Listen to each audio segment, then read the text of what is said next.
Espace TV. Espace TV, le journal de 13h.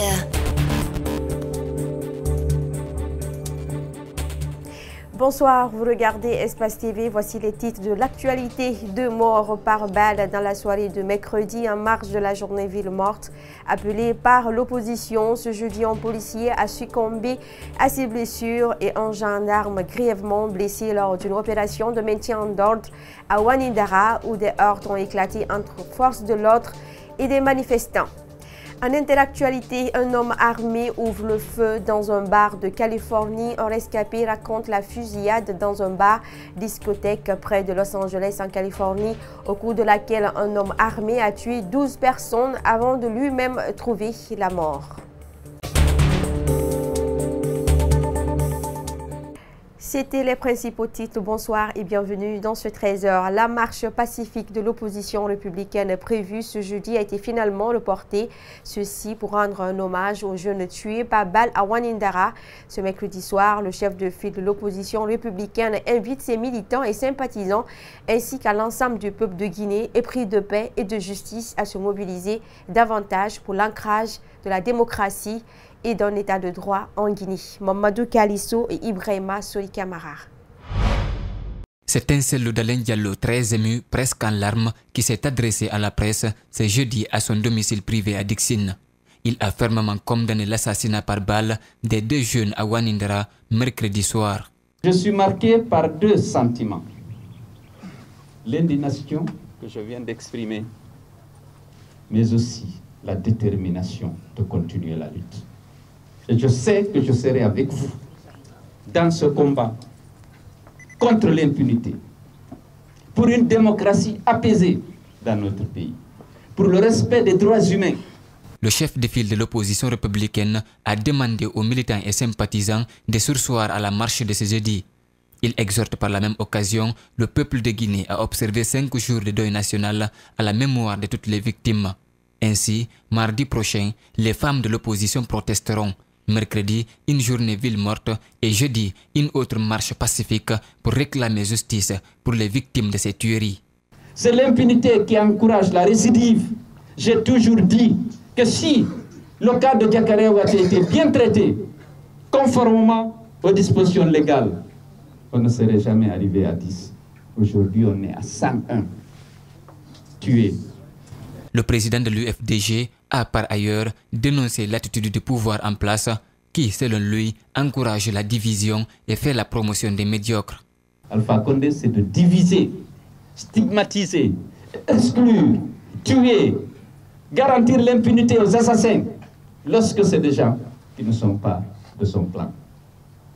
Mobilisons-nous, la victoire n'est pas lointaine. Contrairement à la marche précédente où un important dispositif sécuritaire avait été mobilisé pour quadriller le domicile privé de Sello, cette fois-ci, aucun agent de force de maintien d'ordre n'était visible sur les lieux. Comme je vous l'annonçais dans les titres, un gendarme blessé et un policier tué, c'est le bilan enregistré par les forces de maintien d'ordre. Ces agents étaient en pleine intervention sur l'axe Le Prince. Malik Sengena Camara, Ibrahima Soli Soma pour nous en dire plus. Le corps du brigadier chef Bakary Camara à la morgue d'Ignazdine. Poignardé au dos, des lésions sous la tête et sur tout le corps, les images sont horribles. En service à la CMS d'Anko 5, cet agent était en maintien d'ordre à Wanindara. Très tôt le matin, il informe son frère aîné d'éviter l'axe Le Prince ce jeudi à cause des violences constatées. Ce matin, c'est lui qui m'a appelé à 5h30 de ne pas passer par Sangoya, qu'il y a le feu allumé là-bas. Je dis d'accord. Mais en venant, j'ai trouvé que les policiers ont dispersé les gens qui étaient venus allumer le feu. Et moi, je suis venu au bureau. Moi, je suis resté au bureau vers 10h. On m'appelle que mon frère a été poignardé et que son état est grave. Automatiquement, j'ai enlevé la blouse, j'ai pris mon sac. Je suis venu au camp Samori. L'ancien Camara est surpris de la nouvelle qu'il annonce la disparition de son frère. Le chef d'état-major des forces armées et le directeur général de la police nationale se sont aussitôt présentés à l'hôpital Ignazdine pour constater les faits. Le directeur général du service santé des forces armées fait le bilan des incidents enregistrés par les services de maintien d'ordre. Nous avons reçu un gendarme qui a eu une blessure au niveau de l'œil gauche. Actuellement, nous avons donné les premiers soins et nous l'avons référé à la clinique, à l'hôpital de l'Amitié sino-guinéen pour une évacuation à l'extérieur. Aujourd'hui, nous avons reçu un dépôt de corps, un policier qui s'est retrouvé dans une position isolée et qui a été attaqué par les manifestants. Donc ils ont déposé le corps et nous avons fini finalement de déposer le corps au niveau de la morgue de Yansdine. Pendant ce temps, 2 morts côté civil sont enregistrés mercredi, journée ville morte à l'appel de l'opposition. Jeudi 8 novembre, la journée mondiale de la qualité. De quoi il s'agit? Alors, cette journée offre l'occasion de la mise en place de procédures qualité qui permettront à terme des améliorations économiques et sociales tangibles. Reportage Djibril Abba et Lamine Silla. Il est de coutume qu'on déplore des impacts économiques, sociaux, humains et environnementaux de la non-qualité. Cependant, certains États comme la Tunisie se mettent en ordre de bataille pour instituer la notion de qualité, un concept qui a diverses explications. Pour entendre par qualité l'ensemble des caractéristiques et des propriétés d'une entité qui lui confère l'aptitude à satisfaire les besoins explicites et implicites du consommateur. L'industrie a été la première à se lancer dans cette quête de qualité. Elle a été rejointe plus tard par de très nombreux secteurs d'activité. Les services assurances, la distribution, la restauration, entre autres. Il s'agit d'éveiller ou élever la prise de conscience de tous les secteurs concernés sur l'importance de la qualité comme facteur essentiel de compétitivité. Aujourd'hui, il y a certaines entreprises qui aspirent aux normes ISO.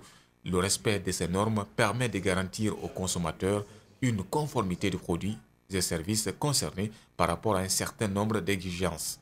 Il y en a qui sont déjà certifiés ISO 9001 version 2008, mais qui doivent passer à la version 2015. Il y en a qui sont certifiés en ISO 22000.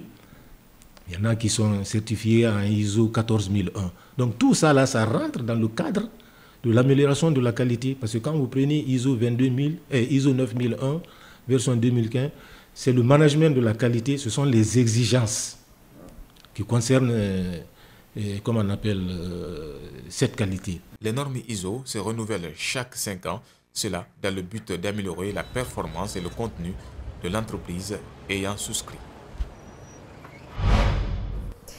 Et puis, présentation ce mercredi d'une cartographie du dispositif sécuritaire en Guinée par l'Union européenne. Désormais, la police et la gendarmerie nationale équipées par une cartographie pour définir les priorités en matière d'implantation des unités de défense et la sécurité publique. C'est devant les cadres du ministère de la Sécurité de la gendarmerie nationale que la remise a eu lieu. Mohamed Valek Touré et Ibrahima Sori Kamara. Suivi.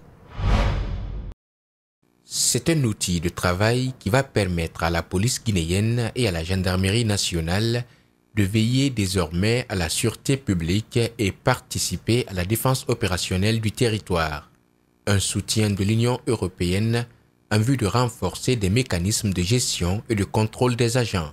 Avec la catégorie des effectifs mais aussi du matériel est très important pour amener à une réflexion interne pour un possible redéploiement des effectifs.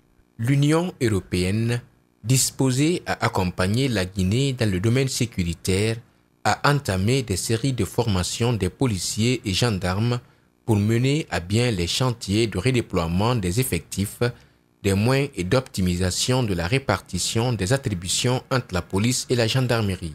C'est un document qui fait apparaître les insuffisances que nous devons impérativement combler. Et nous comptons sur l'aide de nos amis de l'Union européenne pour nous aider à mettre en œuvre les solutions que nous avons identifiées.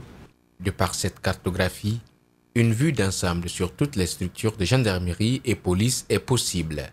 Les bénéficiaires promettent de s'y employer efficacement. Cette cartographie mise à la disposition des autorités guinéennes va aider également à définir les priorités en matière d'implantation des unités, initier des projets de réhabilitation ou de construction de nouvelles infrastructures. Désormais, la Guinée dispose des données exhaustives sur les dispositifs sécuritaires. Un pas pour les deux forces de sécurité guinéennes dans l'amélioration de la protection de la population. Les employés de la société Intercell seront indemnisés d'ici le 30 novembre 2018. C'est ce qui ressort du protocole d'accord signé entre la Direction générale, la Fédération syndicale autonomie de la téléphonie et l'inspecteur du travail. Ce protocole intervient plus d'1 mois après la fermeture de la dite société par l'État guinéen.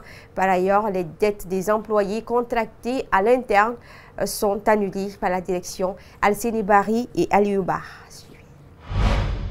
Ce sont 104 employés âgés de 30 à 40 ans qui sont concernés par le licenciement pour motif économique suite à l'arrêt de la société de téléphonie Intercell. Finalement, ils obtiennent gain de cause après le protocole d'accord tripartite signé entre la direction, le syndicat et l'inspection générale du travail. Les parties conviennent du paiement à chaque employé concerné des indemnités de préavis, de licenciement, indemnités compensatrices de congé, le 13e mois au prorata et le rappel de la prime d'ancienneté sur les derniers mois pour un total de 4 517 210 556 millions de francs guinéens, conformément à la réglementation en vigueur en République de Guinée. Le paiement des dits droits légaux s'effectuera au plus tard le 30 novembre 2018. À cela s'ajoute l'annulation des dettes contractées à l'interne par tous les employés. Le plus important pour eux, c'est de faire en sorte que les lois sont respectées en Guinée en matière du Code du travail et que faire en sorte que tous les employés soient indemnisés. Une satisfaction pour la Fédération syndicale autonome des télécommunications qui invite l'État au reclassement des désormais ex-travailleurs d'Intercell. Moi, je pense que l'État aujourd'hui peut bien octroyer cette licence à un autre opérateur et privilégier ces travailleurs-là. Ou bien penser à relancer Guinée Télécom, qu'on appelle l'ancien Sotelki, qui ne prend pas toujours le jour où on ne voit pas, parce que nous ne voulons pas de perte d'emploi dans le secteur des postes de télécommunications. Il reste à savoir si la société pourra respecter le délai fixé au 30 novembre 2018 et la poursuite des négociations sur les mesures d'accompagnement et la régularisation des cotisations à la Caisse nationale de sécurité sociale.